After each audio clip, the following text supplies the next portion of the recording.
يا مساء الفل عليكم او صباح الفل عليكم، على حسب ما انت بتشوفني منين. اهلا وسهلا بيكم كل متابعيني الكرام، وحشتوني جدا.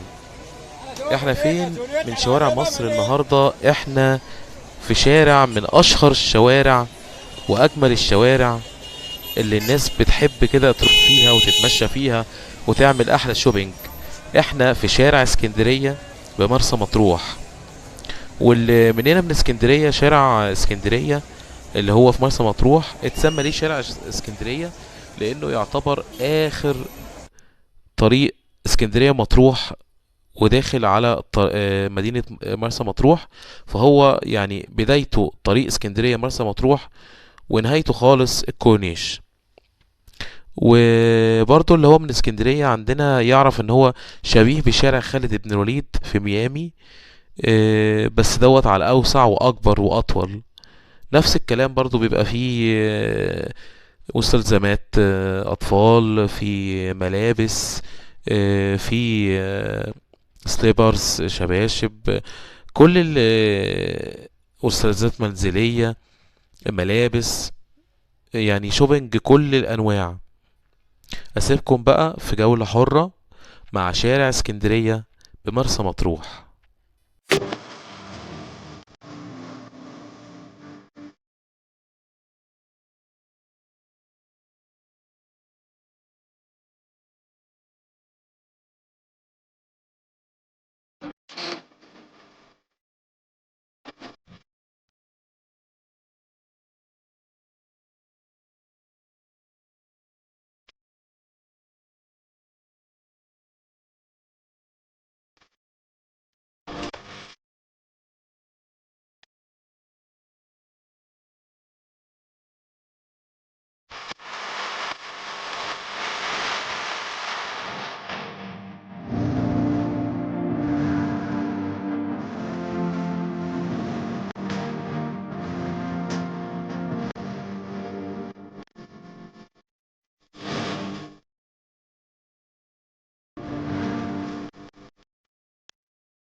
متشكر جدا لمتابعتكم لاخر الفيديو، واستنوني في حلقات جاية كتير وشارع جديد من شوارع مصر.